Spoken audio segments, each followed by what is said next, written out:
오늘 요한복음 강의 5번째 시간, 요한복음 2장 1절에서 12절 혼인의 태도라고 하는 말씀 제목 되겠습니다. 어린 시절부터 부모님에게 많은 고통과 학대를 받아서 마음고생을 꽤 많이 했던 장동선이라고 하는 소년이 있었습니다. 이분은 한때 너무 힘들어서 삶을 내려놓으려고까지 했었습니다. 그런데 친구들과 주변의 도움으로 이분이 성장하여서 우리나라에서 최고 유명한 뇌과학자 장동선 박사가 되었죠. 이분이 이런 말을 하는 것을 제가 들었습니다. 갑각류가 있습니다. 이 바다에 있는 개 같은 가재 같은 그런 이 생물들입니다. 근데 이 생물들은 굉장히 딱딱한 자기의 이 껍질을 갖고 있기 때문에 사실은 안전해 보였습니다. 그리고 이 적들의 공격을 잘 막을 수도 있었죠.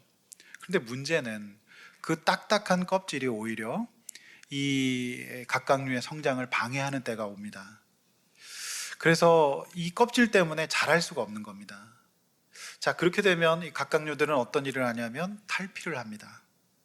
이 탈피만이 그 갑각류가 성장할 수 있는 방법이에요. 그런데 이 탈피를 하잖아요. 그럼 탈피를 마친 직후는 굉장히 연약한 상태, 물렁물렁한 상태, 인간처럼 이런 연약한 상태에 빠지게 된다고 하는 것입니다. 근데 역설적인 것은 이 가장 연약한 단계인 이 탈피를 마친 이 단계 있잖아요. 이 단계가 연약하고 위험한 단계이긴 하지만 동시에 그 결핍이 성장의 기회가 될 것이다. 그렇게 말을 하더군요. 그래서 자신도 그렇게 성장해 온 것 같다고, 무섭고 두려웠지만 지금까지 성장할 수 있었다, 그런 강의를 하는 것을 제가 봤습니다. 이 장동선 박사가 TV에서 보신 적이 있을 겁니다. 유튜브에서 보신 적이 있는데 제가 그분을 닮았다고, 그분하고 저랑 비슷하게 생겼다고, 그 김경일 교수라고 아주대 심리학과 교수, 굉장히 유명한 분이 있는데 제가 그분 강의에서 제가 질문을 했는데 그분이 장동선 박사 아니냐고 저한테 그렇게 얘기를 했던 적이 있습니다. 굉장히 좀 등치도 크고 통통하게 생겨서 그랬던 모양입니다. 성도 여러분, 오늘 이 결핍의 순간, 이 혼인잔치 포도주가 떨어진 이 순간의 본문을 우리가 이제 볼 것인데요.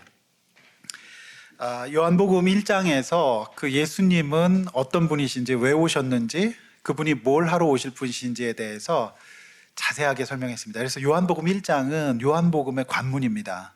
그래서 요한복음 1장은 신학의 보고라고도 합니다. 기독론, 예수 그리스도가 어떤 분이시고 어떤 일을 하실 것인지에 대해서 쭉 설명해 놓은 놀라운 장입니다. 그래서 오늘 요한복음 강의를 처음 들으시는 분들은 우리 유튜브 용인 동행교회 채널에 들어가셔서 요한복음 설교 강의를 다시 한번 꼭 들어보시면 좋겠습니다. 예수님이 1장에서 어떤 분이신지, 뭘 하러 오셨는지를 쭉 선포하신 다음에 이제 2장서부터는 표적, 그 예수님이 하시는 일을 보여주는 겁니다. 이게 표적, 기적이 아니라 표적이라는 단어를 쓰고 있거든요. 사인입니다. 표지판이라고 하는 뜻이거든요. 예수가 어떤 분인지, 그러면 1장에서 말씀하셨던 예수님을 실제로 표적으로 보여주시는 겁니다. 그래서 요한복음에는 총 7개의 표적이 있습니다. 많은 표적 중에도 7개의 표적을 골라서 에센스를 삼고 있습니다. 그래서 이 첫 번째 표적인 바로 가나 혼인잔치의 기적이 오늘 저와 여러분들이 함께 살펴보실 본문 되겠습니다. 여러분 많이 들어보셨을 겁니다. 그리고 주일학교 아이들이 많이 이걸 노래로 부릅니다. 물이 변하여 포도주 됐다고 예수님 하면서 이렇게 막 많이 부르지 않습니까? 그런데 생각보다 굉장히 심오한 의미가 이 표적 가운데 있습니다. 그래서 오늘 제가 이 본문을 함께 다루실 때에 성도님들이 주님께서 주시는 귀한 메시지 듣고 도전받으시기를 주의 이름으로 축복합니다. 오늘 혼인의 태도라는 설교를 통해서 오늘 저와 여러분들에게 주시는 하나님의 음성은 무엇일까요? 자, 이제 본론입니다. 첫 번째, 포도주가 떨어진 혼인잔치 1절에서 4절, 10절에서 11절 말씀 먼저 다루도록 하겠습니다. 자, 본문 보시겠습니다. 1절, 사흘째 되던 날 갈릴리 가나에 혼례가 있어 예수의 어머니도 거기에 계십니다. 2절, 예수님과 그 제자들도 이 혼례에 하객으로 초대되고 있습니다. 자, 1절 말씀이 뭘로 시작되죠? 사흘째 되던 날, 이렇게 동그라미 치시는데요. 사흘째 되던 날, 요한복음은 날짜와 시간을 꽤나 중요하게 여기고 있습니다. 그래서 사실은 우리의 구원과 변화, 모든 역사는 시간 속에 이루어집니다. 그래서 시간이 굉장히 중요한 겁니다. 오늘 사흘째 되던 날이라고 하는 이 말씀이 중요한 것은 1장 끝에서 나다나엘에게 어떤 말씀하셨죠? 네가 더 큰 일을 볼 것이다, 이런 말씀하셨습니다. 그래서 하늘 사닥다리, 그 전에 이제 그 야곱이 보았던 사닥다리, 그것이 이제 나를 통하여서 너희가 하늘 가게 될 것이다, 이런 말씀하시거든요. 그러니까 더 큰 일을 볼 것이다라는 말씀을 예수님께서 잊지 않고 계셨던 겁니다. 그래서 예수님께서 지금 더 큰 일을 준비하고 계시는 시점입니다. 더 큰 일, 그것이 바로 오늘 가나 혼인잔치의 첫 번째 표적이 되겠습니다. 제가 왜 이 말씀을 드리냐면, 여러분들이 오늘 이 예배 시간을 여러분이 선택한 것 같지만 아닙니다. 반드시 영적인 성장과 영적인 기회는 하나님께서 만드십니다. 하나님께서 그 시간과 환경을 만드십니다. 그래서 하나님께서 오늘 이 예배로 인도하신 줄로 믿습니다. 하나님께서 여러분의 성장과 여러분의 구원에 관심이 많으시기 때문에 하나님께서 그 날짜를 조절하고 계신다, 그것을 여러분 믿으셔야 합니다. 여러분, 매번의 예배가 기적입니다. 오늘 이 자리에 여러분이 와서 예배 드리는 것이 정말 하나님의 때와 섭리로 이루어졌다는 거 저는 확신합니다. 제가 아무리 기도해도 하나님이 섭리하지 않으시면 예배를 드릴 수가 없는 겁니다. 그래서 성도 여러분, 오늘 이 시간이 여러분의 사흘째 예배가 되기를 원합니다. 기적의 예배가 되기를 원합니다. 자, 갈릴리 가나는 예수님이 생활하셨던 나사렛 바로 옆 동네, 작은 동네였습니다. 한 20-30호 되는 작은 동네였다고 합니다. 예수님은 갈릴리 나사렛 출신이십니다. 바로 그 옆 동네입니다. 그러니까 너무너무 작은 동네입니다. 너무너무 사람이 작게 사는 가난한 동네입니다. 그래서 이 동네에서 혼인잔치가 벌어집니다. 그러니까 그 갈릴리 지역, 나사렛 비롯해서 가나, 온 동네 잔치가 되는 겁니다. 근데 제가 이제 재밌는 에피소드가, 올림픽인가 월드컵인가 무슨 선수단이 입장하는데 실제로 제가 들었습니다. 아나운서가 아프리카 가나 팀이 입성하고 있는데 깃발을 들고 하는데, 이 아나운서가 뭐라고 얘기했냐면, 저 가나 성경에도 나오죠, 이런 말을 했어요. 실제 있었던 일입니다. 그래서 그 아나운서가 여론의 문매를 맞습니다. 제가 볼 때는 집사님인 것 같아요. 성경을 보긴 봤는데 저 가나 성경에도 나오죠, 이런 얘기를 했어요. 실제 있었던 일입니다. 제가 그때 들었습니다. 저도. 그래서 그 아나운서는 더 이상 직장 생활을 못했다는 말도 있는데, 이 가나는요 아프리카 가나가 아닙니다. 성경의 가나입니다. 그리고 옛날에 우리가 먹었던 가나 초콜릿 가나도 아닙니다. 이게 전혀 그 가나가 아니라는 거, 아주 작은 동네였다는 걸 아셔야 됩니다. 그래서 이 나사렛이 바로 옆 동네이기 때문에 오늘 그 예수님의 육신의 어머니 마리아가 이 잔치에 거의 혼주 역할을 하고 있습니다. 주방을 맡으면서 이 음식을 제공하는 일들을 하고 있습니다. 그러니까 아마도 이 학자들은 이 가나 혼인잔치 혼주와 예수님의 어머니 인척관계일 가능성이 많다, 이렇게 보고, 그래서 예수님도 이 잔치에 초대를 받게 되죠. 가족잔치고 지역잔치이기 때문에. 그러니까 예수님과 함께 있었던 제자들도 덤으로 이 잔치에 초대를 받게 되는 상황이 되겠습니다. 자, 그런데 제가 지난번에 그 수요 큐티 예배 때도 잠깐 이 유대인들, 이 예수님 시대 혼인잔치의 규모와 규조에 대해서 제가 말씀드린 적이 있습니다. 일주일 동안 혼인 전에 잔치를 합니다. 지금도 중동 지역에는 이런 풍습이 남아있다고 합니다. 그래서 일주일을 계속 그 잔치를 하는데, 이 잔치에서 너무너무 중요한 역할을 하는 게 바로 포도주라고 합니다. 우리는 우리 문화권에서 이해가 잘 되지는 않는데, 이 포도주가 그 당시에 양조 기술이라든지 농업이 발달이 많이 안 돼서 참 그 없는 사람들은 혼인잔치가 돼야지 좀 마실 수가 있고요. 그래서 이 포도주는 풍요를 상징했고 기쁨을 상징하는 거라서, 혼인잔치가 되었다 그러면 사람들은 딱 무슨 생각을 하냐면, 이번 기회에 포도주 정말 맛있게 먹을 수 있겠구나. 너무너무 귀한 음료였고 구약서부터 이렇게 되어 있습니다. 그래서 오늘 적용으로 여러분이 집에 가서 와인을 먹겠다는 적용을 굳이 하실 필요는 없습니다. 그런데 이제 이 포도주가 굉장히 중요한 테마였습니다. 여러분, 지금도 전라도에는 홍어가 없으면 장례가 안 됩니다. 마치 이거는 자동차인데 기름이 없는 상황이고요. 그 다음에 장례식장에 육개장이 떨어진 상황이죠. 우리 교회 그런 적이 있었어요. 반찬은 다 준비가 됐는데 밥솥에 이거 스위치를 안 눌렀네? 그래서 밥이 안 됐어. 딱 그런 상황입니다. 이 잔치가 도저히 포도주가 없으면 안 되는 상황. 이 귀한 잔치에서 이 상황이 벌어지니까 그 옛날에 그 문헌들에 따르면은 혼인 잔치를 하는데 포도주가 떨어져 가지고 고소를 당했다라고 하는 문헌도 있을 정도로 굉장히 심각한 그런 상황이 되겠습니다. 자, 왜 떨어졌을까? 성경에 기록하고 있지는 않는데 아마도 혼주가 손님 예측을 잘못했다든지, 그렇죠? 아니면은 손님이 너무 많이 오셨다든지, 아니면 그 해에 따라서 농사가 많이 잘 안 돼서 포도주가 품귀 현상이 일어났다든지, 아니면은 그런 생각도 해봅니다. 꼭 이렇게 경조사하면은 많이 드시는 삼촌들이 꼭 한 분 계셔요. 그래서 이분이 다 드신 거죠. 다 퍼마셔가지고 포도주가 이제 떨어진 그런 상황일 수도 있지 않을까. 막 그래서 싸우고 난리 피우고 그런 삼촌들 꼭 있거든요. 어쨌든 떨어졌습니다. 자, 이 시점에 육신의 어머니 마리아, 예수님의 육신의 어머니 마리아가 이 위기를 오직 예수님께 알립니다. 큰일 났다. 포도주가 떨어졌다. 근데 이제 우리는 이것을 통해서 또 묵상할 수 있는 게 뭐냐면은 예수님이 공생애를 시작하시기 전에 30살까지 사시면서 꽤나 어머니가 의지할 수 있는 존재였다는 걸 알 수 있어요. 그러니까 작은 교훈이지만 예수님은 아들 노릇을 충실하게 잘하셨던 것 같습니다. 그러니까 우리가 이제 신약의 이 성경이 66권 정경이 있는데요. 우리는 믿지 않는 외경이라는 게 있어요. 거기 그 문서에 보면은 예수님께서 어린 시절에 살짝 기적을 일으켰다는 기록도 나옵니다. 근데 우리는 그걸 믿지 않아요. 예수님의 공식적인 공생의 사역은 이 가나온인 잔치가 첫 번째라고 보기 때문에. 그러니까 이 육신의 어머니 마리아가 예수님께 이 상황, 포도주가 떨어진 상황을 아랬던 것은 첫 번째, 아들을 그동안 뭔가 좀 해결을 하고 믿을만 했기 때문에 말했던 것이다라고도 볼 수가 있습니다. 자, 그런데 장남으로서 역할을 잘했던 거죠. 근데 4절에서 예수님이 어머니를 향한 태도가 조금 이상해요.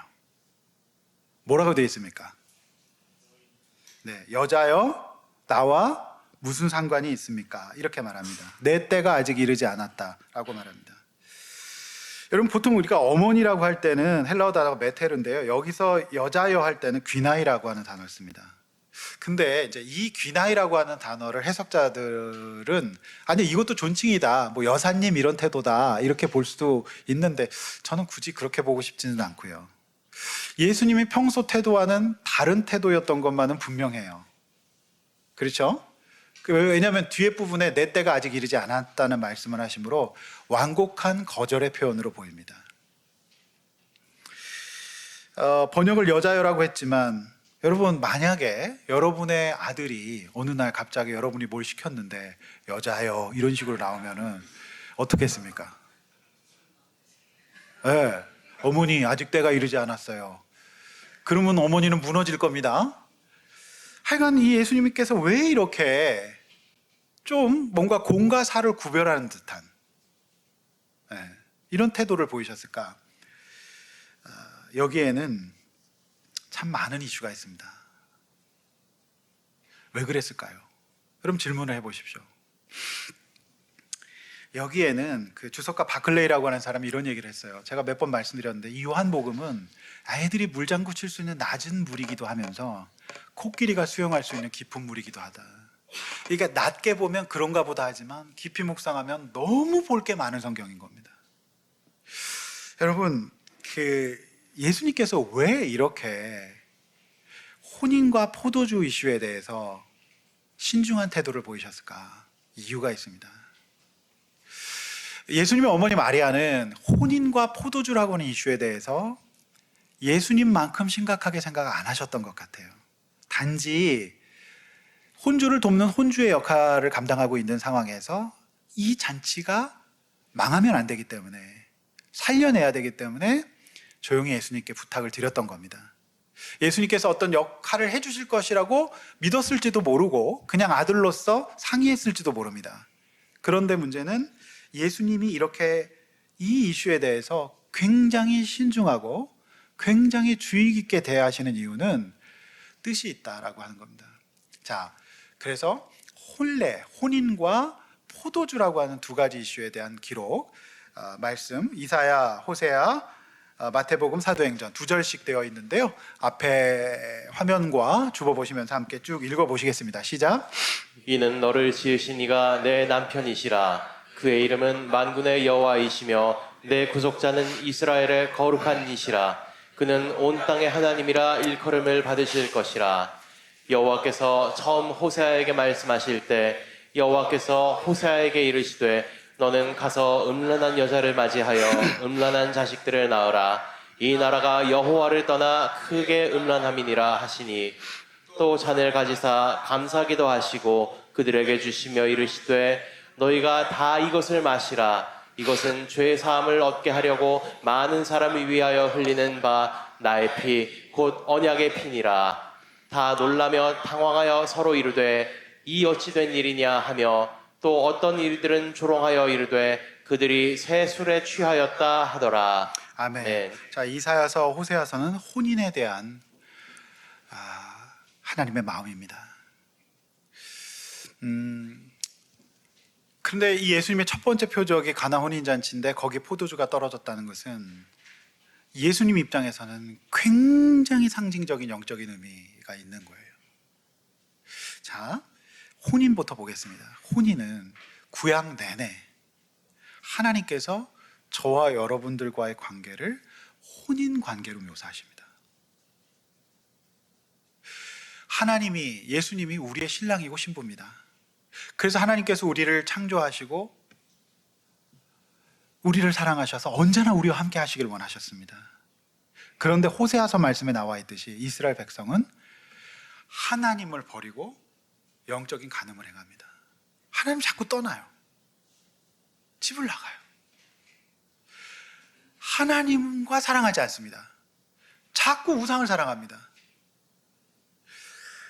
그래서 우리 주님이, 우리 하나님께서 말씀하시기를 너를 지으신 이가 내 남편이라고 말씀하시잖아요.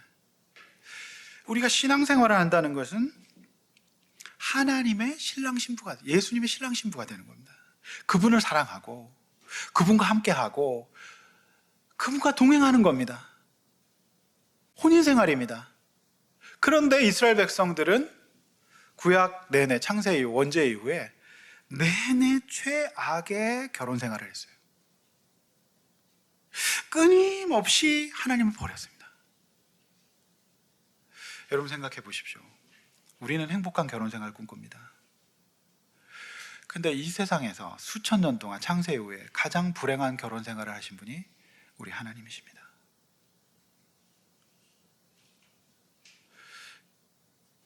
자꾸 하나님 생각 안 해요. 우상을 섬겨요. 하나님의 뜻과 상관없이 살아요. 상의하지 않아요. 그게 무슨 결혼생활입니까? 그래서 호세아 선지자를 보내서 네가 저 음란한 백성과 결혼해라. 로암미라고 하는 말씀 나오지 않습니까? 뭡니까?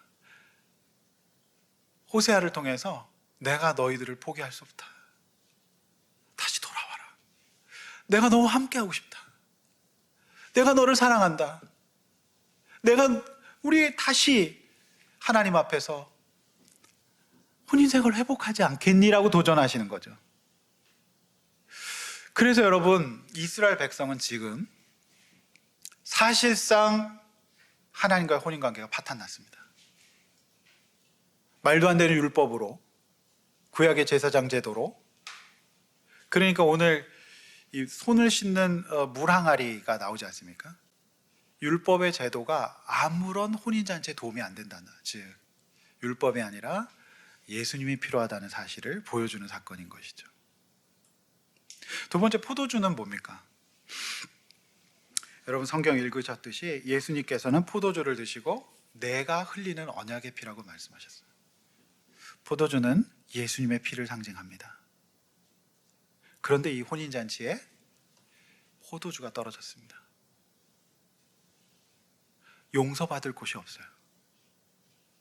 회복의 길이 없습니다. 뭐가 있어야 됩니까?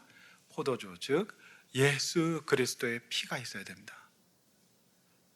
그분이 피를 흘리셔야지 혼인잔치가 회복됩니다. 또한 포도주는 성령에 비유됩니다. 그래서 사도행전 2장 여러분 읽으신 본문에 보면 성령의 충만, 오순절에 성령의 충만함을 받은 제자들과 백성들을 보고서 뭐라고 얘기합니까? 저들이 세술에 취하였다.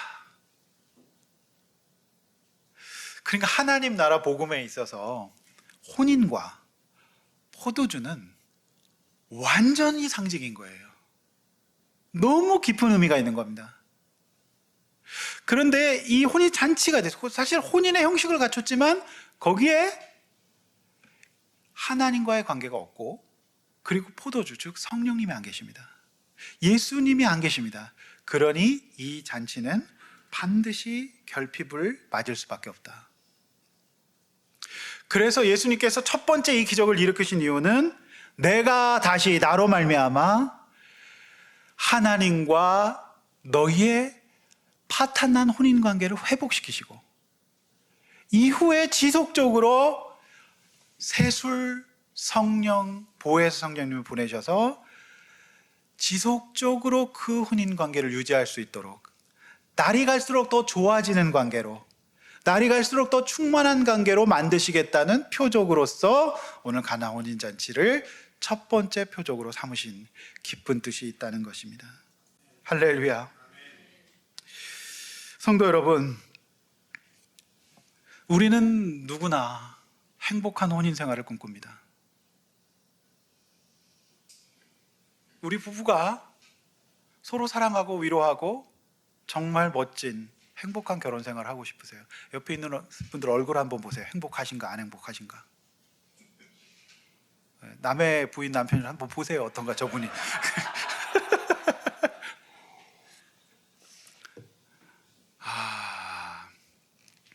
과거에 아주 오래된 영화인데 결혼은 미친 짓이라는 영화가 있었어요. 그래서 요즘에 젊은이들은 혼인 자체를 안 합니다. 왜요? 혼인이 힘들다는 것을 엄마 아빠를 보고 이미 다 알았어요. 그래서 혼인을 최대한 안 합니다. 그래서 그냥 혼자 살겠다 이렇게 얘기하는 사람들 되게 많아요. 어쩌면 저는 이 세태가 이렇게 된 것은 포도주가 떨어질 것을 이미 알고 있기 때문이 아닌가. 자신이 누구를 사랑할 능력도 참아줄 능력도 없다는 것을 알기 때문이 아닐까요? 성도 여러분, 이 혼인잔치에 흥이 떨어집니다. 포도주가 없으니. 이것은 오늘날 저와 여러분의 삶을 상징합니다. 결혼은 했어요. 근데 자꾸 흥이 떨어져요. 뭔가 결핍이 발생돼요. 그러니 답이 없어요. 그런데 오늘 예수님께서 1장에서 예수 그리스도의 기독론에 대해서 자세하게 설명하신 다음에 첫 번째 표적으로 이것을 하신 것은 나와의 혼인관계부터 회복하자는 거예요. 너희들의 사랑의 공급, 포도주의 공급은 한계가 있기 때문에 내가 주는 새 포도주의 공급을 받자는 예수님의 도전입니다. 여러분, 예수님께 나오십시오. 예수님과의 혼인관계를 회복하십시오. 예수님을 사랑하십시오. 그래서 그분의 새 포도주 성령의 도우심을 받으십시오. 그래야 결핍을 극복할 수 있습니다. 그래야 살 수 있습니다. 여러분, 그렇지 않고는 반드시 떨어지는 일이 있을 겁니다. 결핍이 발생될 겁니다. 내가 어쩔 수 없는 불가항력을 만나게 될 것입니다. 여러분, 그때 어떻게 하시겠습니까? 이 잔치에는, 우리의 인생이라고 하는 잔치에는, 우리의 혼인, 우리의 삶, 우리의 자녀 양, 우리의 삶이라고 인생에는 반드시 예수가 계셔야 됩니다. 여러분, 무엇이 잘못됐습니까? 나에게 행복한 삶, 풍요로운 삶을 달라고 기대하시기 전에 먼저 여러분, 예수 그리스도의 신랑과 신부가 되셔야 할 겁니다. 그것이 신앙생활입니다. 그 일을 위해서 예수님께서 이번 주간 고난당하시고 부활하신 겁니다. 우리의 믿음 없음과 연약함을 아시고요. 우리의 결핍을 아시거든요. 그래서 이 땅에 오신 겁니다. 그래서 그 첫 번째 표적으로 저는 가나 혼인잔치 포도주가 떨어진 상황으로 보여주신다는 것이 너무너무 상징적이죠. 너무너무 귀한 거예요. 우리 예수님 안 계셨으면 어떨 뻔했습니까? 우리는 살 수가 없죠. 우선 이제 10절 11절 먼저 보려고 합니다. 저는 문맥상. 자, 성령님, 그러니까 이 예수님과의 혼인이 회복되고 그 다음에 이 새 포도주 성령 보내시고 하나님 사랑 받게 되면 이 혼인잔치가 어떻게 됩니까? 그러면 완전히 판이 달라지죠. 결핍의 판이 마치 각각류처럼 가장 연약한 시점은 예수님이 있으면 오히려 더 채워지는 풍성한 역사로 변화되는 것이 기독교의 역설입니다. 그래서 우리는 예수님이 함께 계시는 혼인잔치, 예수님이 함께 계시는 인생을 산다면 결핍의 순간에 아뢰일 때가 있는 거죠. 기도의 응답을 바랄 수 있는 것입니다. 성도 여러분, 예수님의 이 10절 11절 말씀에 보면 예수님이 일으키신 표적, 예수님이 하신 일로 인하여서 물이 변하여 포도주가 된 이 포도주를 맛본 사람들이 이렇게 말합니다. 먼저 좋은 것을 내고 취한 후에 낮은 것을 내고는 그대는 지금까지 좋은 포도주를 주었다. 여러분, 덕분에 연회장이 엄청 이 혼주들을 칭찬하죠. 그렇지 않습니까? 취하면 뭐 맛을 모르니까 나중에 나쁜 거 내도 되는데 거꾸로 하니까 여기는 진짜 너무너무 좋은 혼인식 잔치구나 이렇게 됩니다. 사실 우리가 어디 뭐 결혼식 가도 사실 우리 음식 중요하게 여겨요. 그렇죠? 뭐 그날 뭐 뷔페가 맛있었다 맛없다 굉장히 중요하지 않습니까? 죄송합니다. 저만 중요합니까? 우리 다 중요하긴 해요. 그죠? 근데 이렇게 좋은 포도주를 나중에 내다니 완전 최고의 혼인잔치로 바뀝니다. 흥이 최고조에 달합니다. 축제의 포도주, 축제의 혼인잔치가 되죠. 그리고 이 사람들은 몰라요. 결과만 합니다. 그런데 이 본문이 우리에게 주는 교훈은 뭐냐면, 여러분, 세상 사람들은 내가 왜 저렇게 어려운 결핍 환경 가운데서도 능력 있게 사는지 모르지만 분명히 압니다. 우리가 하나님과의 혼인관계가 회복돼요. 주님과 동행하고 주님을 사랑하고 주님의 사랑을 기억하고 내가 살아가죠. 그렇게 되면 내가 어떻게 됩니까? 여러분, 내 주변 사람이 먼저 알아봅니다. 알아봐요. 그게 이렇게 얘기하죠. 요즘 참 좋아 보인다고. 요즘 참 얼굴 좋다고. 그리고 두 분 잘 지내신 것 같다고 이렇게 얘기할 겁니다. 그 누가 하신 일입니까? 주님 하신 일입니다. 그러니까 예수님의 신랑 신부가 되어야 돼요. 그리고 성령님의 취해야 됩니다. 여러분, 우리는 사실 취하긴 뭔가에 취하긴 취해야 돼요. 이 세상 자체가 그래요. 다른 거 취하지 말고 우리 성령님께 취하십시다. 아멘입니까? 결핍 투성이었고 떨어진 것 투성이었던 삶이 이제 예수님 때문에, 예수님의 함께 하심과 예수가 우리의 신랑과 신부가 되어주셔서 이제 우리가 살만해집니다. 결핍이 풍요로 바뀌게 됩니다. 소망이 생기게 됩니다. 11절 굉장히 중요합니다. 그래서 이 표적 자체가 중요한 게 아니라 결국에는 성령을 보내시고 영광을 받으시고 제자들에게 믿음을 주시기 위함이다. 이겁니다. 성도 여러분, 우리는 믿음을 회복해야 합니다. 하나님과의 관계를 최선의 상태로 유지하십시오. 그것이 여러분들이 그 결핍을 극복하는 길입니다. 여러분, 표적 자체가 중요하지 않아요. 다시 하나님과의 혼인관계를 회복하고 자신의 얄팍하고 찰나적인 사랑의 힘이 아니라 성령님의 도우심을 받아서 날이 갈수록 좋은 부부관계 하시길 바랍니다. 시간이 지날수록 점점 더 풍성한 인생 사시기를 바랍니다. 그거를 어떻게 우리가 물을 포도주로 변할 수 있겠습니까? 세상 사람들은 거의 확실한 믿음을 갖고 있는 것 같아요. 죄송합니다. 저 인간은 안 변할 거다. 근데 예수께서 변화시키십니다. 나는 못해요. 성령께서 변화시키시는 것입니다. 그리고 그것을 보는 것이 교회입니다. 저는 올해 우리 성도님들이 정말로 그리스도의 신랑 신부로 변화되시기를 기도합니다. 목사가 못합니다. 성령께서 하실 것입니다. 그리고 그 일이 일어나고 있습니다. 아멘 크게 좀 해주세요. 그래서 제가 기도하죠. 성령님 도와달라고. 목사가 성령의 도우심 받아서 목회하지 어떻게 제 힘으로 하겠습니까? 여러분 오늘 이 자리에 있는 게 기적입니다.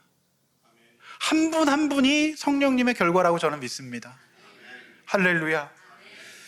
여러분, 저는 특별히 오늘 말씀을 가지고 혼인 생활에서 고통 겪으신 분들이 위로받으시길 바랍니다.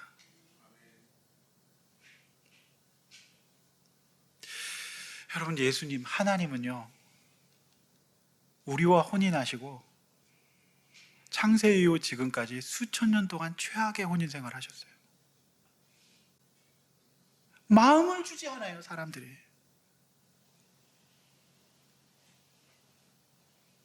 정말 최악의 혼인 생활을 하신 겁니다, 하나님이. 근데 하나님은 절대로 우리를 포기하지 않으셨습니다. 그것이 바로 예수 그리스도의 이 땅에 오심이었고 부활승천이셨어요. 그러므로 여러분, 내 인생이 이렇게 힘들고 나의 혼인이 어려웠던 이유가 뭐였는지를 한번 생각해 보십시오. 성령의 세술, 세포도주가 없이는 사실상 우리는 건강한 혼인생활을 하기가 어려울 것으로 보입니다. 제가 요즘에 진짜로 묵상하고 생각하는 것은 조이입니다. 조이 항상. Jesus first, other second, your third. 그런데 성령에 취하지 않으면 유어가 퍼스트가 됩니다. 내가 제일 중요한 게 돼요. 그런데 예수님이 주신 세 계명은 하나님을 사랑하고 이웃을 사랑하라예요. 이 명령은 성령의 은혜로 이룰 수 있습니다. 내 뜻대로는 절대 못합니다. 성령께서 내 앞에 임하시죠. 내 가장 첫 번째 이웃인 나의 배우자와 가족을 사랑할 수 있습니다. 그걸 내가 사랑해야지, 난 사랑할 거 이게 아니라 먼저 내가 해줄 게 뭘까를 성령께서 시키실 겁니다. 그러면 생색이 안 납니다. 그러면 그 설거지 가운데 영혼을 담을 수 있습니다. 다시 손봐야 되는 설거지 하지 않을 수 있습니다. 깨끗하게 성령의 설거지를 할 수 있습니다.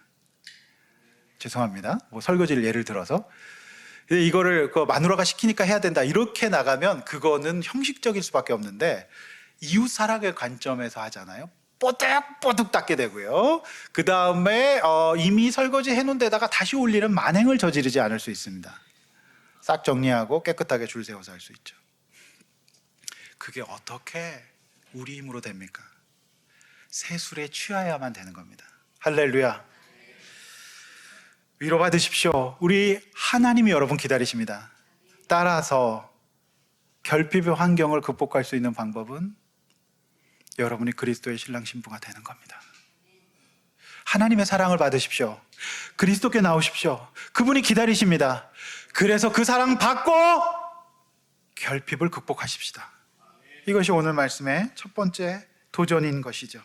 두 번째, 믿음의 태도가 살려낸 혼인잔치입니다. 5절에서 9절. 자, 오늘 본문에서 또 빼놓을 수 없는 주제가 마리아와 물도온 하인들의 믿음의 태도 문제예요. 자, 5절 보십시오. 예수님의 육신의 어머니 마리아는 예수님의 썰렁한 반응에도 불구하고 이렇게 말합니다. 참 놀라운 거죠. 너희에게 무슨 말씀을 하시든지 그대로 해라. 자, 보십시오. 여러분이 마리아라면 여자요, 그것이 나와 무슨 상관이 있습니까? 이렇게 반응하는 아들에게 무슨 말씀을 하시든지 그대로 해라, 이런 말씀 할 수 있겠습니까? 아이고, 아들 키워놔봐야 아무 소용없구나, 내 팔자야 할 가능성이 많고, 이제 나는 모르겠다, 이 혼인잔치고 보고 나는 지금 너무 뚜껑이 열렸으니까 나는 집에 갈 거다, 이럴 가능성도 있지 않습니까? 저는 이런 생각 다 해봐요. 그렇죠? 그런데 마리아가 이런 반응을 보여요. 참 대단하죠. 저는 마리아가 이 물과 이 포도주와 혼인에 대해서 예수님이 가지고 계시는 만큼 심각하게 생각 안 하셨을 가능성이 많습니다. 그런데 마리아는 그 참 귀한 것이 한 가정의 혼인을 망칠 수 있는 이 위기의 순간에 호들갑을 떨지 않고 예수님께만 아뢰었다는 거예요. 그래서 마리아는 예수님이 좀 믿을 만한 아들이기도 인간적으로는 했지만은 사실은 마리아는 자기는 알고 있어요. 뭐래죠? 마리아가 예수님을 자력으로 임신하지 않았다는 거 자기가 알고 있습니다. 성령으로 잉태됐잖아요. 그러니까 이 아이가 내가 낳고 길렀지만 무언가 하나님의 아들이라는 거에 대한 인식이 있었던 것 같아요. 어쨌든 믿음이 없이는 이런 행동을 할 수가 없을 겁니다. 여러분, 물을 포도주로 바꾸는 일은 성경을 통틀어서 딱 한 번 여기에 나옵니다. 그러니까 하나님은 자연 법칙을 정하셨어요. 자, 물은 뭡니까? 화학식이 H2O죠. 그러니까 여러분, 알코올은 에탄올, 즉 알코올입니다. 이게 이제 이거에서 이걸로 바뀌지 않습니다. 하나님은 자연 법칙을 정하시고 자연의 법칙들을 존중하시는 분이십니다. 그래서 여러분 괜히 오늘 집에 가셔서 물 놔두고 포도주로 변하게 달라고 기도하지 마십시오. 그런 일은 없습니다.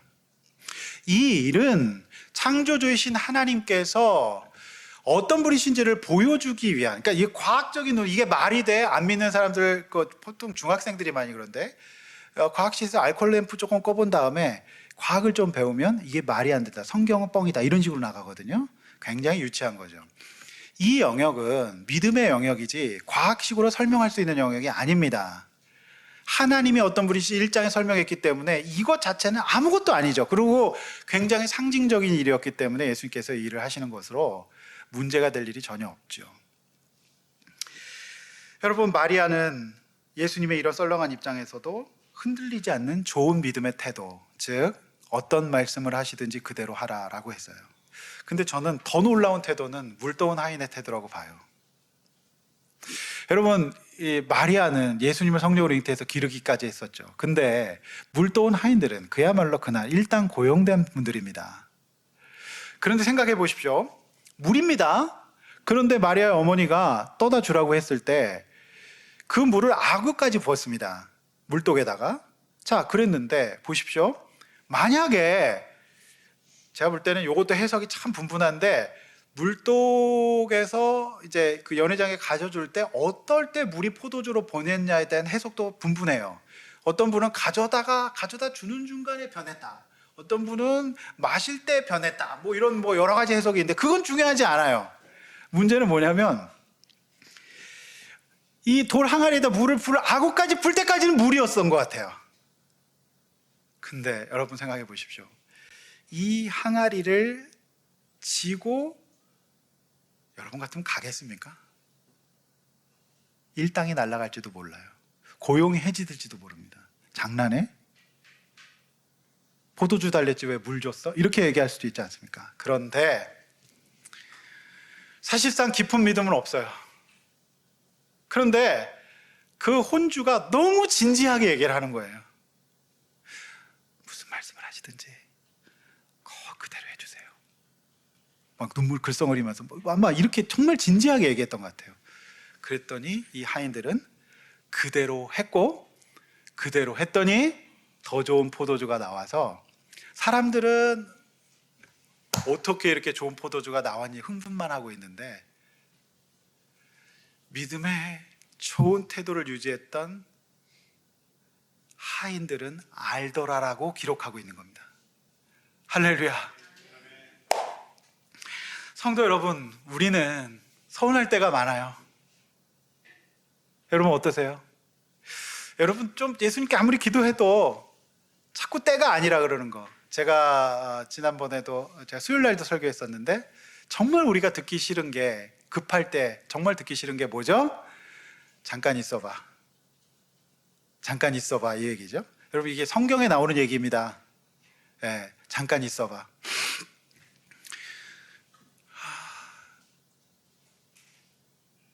그런데 여러분, 정말 좋은 혼인 관계를 유지하시는 분들 보면요, 비결이 있어요. 상대에게 정말 좋은 태도를 갖고 있습니다. 뭘 못 보러 와도, 뭐 내 마음에 안 들어도, 말을 이상하게 해도 좋은 태도를 유지합니다. 여러분, 이 설교할 때 옆에 있는 배우자 째려보지 마십시오. 너 들으라고 하는 얘기야, 이런 식으로 제가 하는 거 다 알거든요. 그거 아닙니다. 여러분, 좋은 태도가 좋은 관계를 만들죠. 그렇지 않습니까? 신앙생활이란, 예수의 신랑 신부는 내 때와 맞지 않아도, 내가 원하는 대로 되지 않아도 좋은 태도를 유지하는 사람입니다. 그 좋은 태도가 결국 성경에서는 믿음이라고 얘기합니다. 신약 마태복음 17장 20절 앞에와 주보 보시면서 함께 읽어보겠습니다. 시작. 이르시되 너희 믿음이 작은 까닭이니라. 진실로 너희에게 이르노니 만일 너희에게 믿음이 겨자씨 한 알만큼만 있어도 이 산을 명하여 여기서 저기로 옮겨지라 하면 옮겨질 것이요 또 너희가 못할 것이 없으리라. 아멘. 여러분, 예수님께서 얼마나 믿음이 사람들에게 없으면 겨자씨 한 알 맞다 그랬어요. 옛날에 성지순례 갔다 오신 분들이 째깔피로 그거 겨자씨 많이 선물하셨습니다. 근데 그게 진짜 성경의 겨자씨 아니랍니다. 뭐 어쨌든 먼지 같은 거예요. 그러니까 이런 조금만 있어도 좋은 태도를 유지할 수 있다는 겁니다. 마리아는 속상했어요. 급했어요. 큰일 났어요. 그래서 예수님께 조용히 하랬습니다. 근데 예수님께서 이렇게 말씀하시지만 좋은 태도를 유지해요. 무슨 말씀을 하시든지 그대로 해라. 그리고 믿음은 부족해도 겨자씨만한 믿음으로 그 주인의 명을 받들었던 물더운 아이는 좋은 태도로 결국에는 이 결핍의 순간을 놀라운 체험의 공간으로 변화시키게 됩니다. 할렐루야. 성도 여러분, 그러므로 이 좋은 포도주가 나오려면 반드시 하나님과 좋은 태도셔야 될 겁니다. 예수님께서 분명히 아직 내 때가 이르지 않았다고 말씀하셨어요. 그러나 왜 예수님께서 이런 기적을 일으키실까요? 예수님은 우리의 믿음에 약하십니다. 우리가 생각하는 때를 당기는 최선의 방법은 믿음일 겁니다. 예수님은 믿음에 반응하십니다. 그래서 그 믿음으로 무슨 말씀을 하시든지 예수 신랑, 예수 신부 되어서 그분께 믿음으로 반응할 때 하나님께서는 저와 여러분의 인생에 표적을 보여주실 겁니다. 풍성한 삶을 살게 하실 겁니다. 성도 여러분, 저는 요즘에 참 떨어질 거는 안 떨어지고 참 이상한 것만 많이 떨어지죠. 자꾸 올라요. 떨어지지 않고. 떨어져야 될 게 제가 볼 때는 요즘에는 이제 당 수치가 좀 떨어져야 되거든요. 당 수치 잘 안 떨어져요. 그리고 참 혈압도 안 떨어져요. 몸무게도 BMI도 좀 떨어져야 되는데 안 떨어지죠. 그리고 떨어지는 게 많은 세상에 사실은 요즘에 주가가 떨어지고 유가는 오르고 그리고 코인도 떨어졌어요. 여러분, 우리는 이거에 대처할 능력이 떨어집니다. 그래서 우리는 세술 성령에 취해야 됩니다. 그분께 취하십시오. 그분께 붙들리십시오. 그리고 우리 신앙생활 합시다. 그리고 예수 믿읍시다. 그래서 그 믿음으로 갈 때에 하나님께서는 믿음이 없고 예수가 어떤지 모를지라도 물더운 하인들에게 비밀을 보여주십니다. 이것이 바로 오늘 저와 여러분들에게 주시는 하나님의 도전이죠. 따라서 여러분, 우리의 삶에는 결핍투성일지도 몰라요. 그러나 예수가 있으면, 저 여러분의 혼인생활, 저 여러분의 인생, 저 여러분들의 가족 가운데 예수가 있으면 결핍은 오히려 더 큰 기회가 될 수도 있는 것이 복음의 역설입니다. 여러분, 예수 믿읍시다. 우리 예수님은 겨자씨만한 믿음에 반응하십니다. 여러분, 이 마태복음은 17장은 더 크잖아요. 산으로 옮긴대요. 산으로 옮기시는 분이 포도주 바꾸는 거는 껌이죠. 저만 재밌습니까? 그러니까 그 정도로 믿음이 필요하다는 거예요, 요즘에. 우리 예수 믿읍시다. 예수님께 나아갑시다. 우리 주님과의 혼인관계를 회복합시다. 우리 제발 이제 그만 좀 나가고 그만 영적으로 바람피고 이제 주님 앞에 나와서 그 주님께 충실합시다. 그래야 우리의 인생 가운데 새 포도주 성령님 보내셔서 우리의 결핍의 환경을 바꾸시는 은혜가 있을 줄로 믿습니다. 오늘 이 가나 혼인잔치가 주는 놀라운 이 표적, 모든 복음이 담겨있는 표적이라 예수님께서 첫 번째 표적의 장소로 삼으셨고, 주님은 이제 공생애를 시작하십니다. 이 일을 하실 것이고, 이 일 때문에 2000년 동안 하나님의 교회는 풍성할 수 있었고 앞으로도 풍성할 것입니다. 성령님께서 하실 것입니다. 그러므로 이 시대 정말 필요한 것은 이 결핍의 시대에 복음이 필요합니다. 우리 주변 사람들에게 복음을 전합시다. 와보라고 합시다. 믿음이 없어도 와보라고 합시다. 물을 떠다 줍시다. 이것이 저와 여러분들의 귀한 적용인 줄로 믿습니다. 기도하시겠습니다. 찬송하고 기도하겠습니다. 예수 가장 귀한 그 이름, 우리 찬양하면서 우리 들은 말씀 붙들고 간구하고 우리 인생의 풍성함을 달라고, 결핍을 해결달라고 기도합시다. 요한복음을 보면서 저는 성령님에 대해서 정말 새롭게 깨닫습니다. 여러분, 목사는 여러분을 변화시킬 수 없습니다. 물을 어떻게 변화시킬 수 있습니까? 그런데 저는 믿습니다. 제가 여러분들 위해 기도하고 성령께서 여러분들 가운데 함께 계시고 여러분의 삶에 예수가 계시고 여러분이 예수님을 사랑하시면 절대 안 변할 것 같은 누군가 변할 겁니다. 물이 변하여 포도주가 될 겁니다. 그것이 기독교입니다. 여러분, 우리 예수 있으면 다 있는 겁니다. 진짜 없는 것이 예수라면 그것이 가장 큰 결핍인 것입니다. 이것이 기독교입니다. 여러분, 이번 한 주간 우리 예수님께서 그걸 위해 십자가 고난 당하신 겁니다. 우리 살리시려고, 우리 죄를 씻기시려고 포도주를, 피를 흘리신 겁니다. 우리 다음 주에 부활의 절을 맞이할 겁니다. 세례를 베풀고 간증할 겁니다. 변화의 과정을 간증할 겁니다. 이것이 바로 교회입니다. 우리 교회 영광을 회복하고 복음의 영광을 회복하게 해달라고 기도하십시다.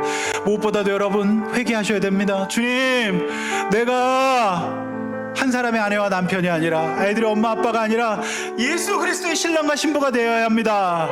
주님을 생각하십시오. 자꾸 잊어버리지 마십시오. 다른 것도 사랑하지 마십시오. 주님 앞에 집 나가지 마십시오.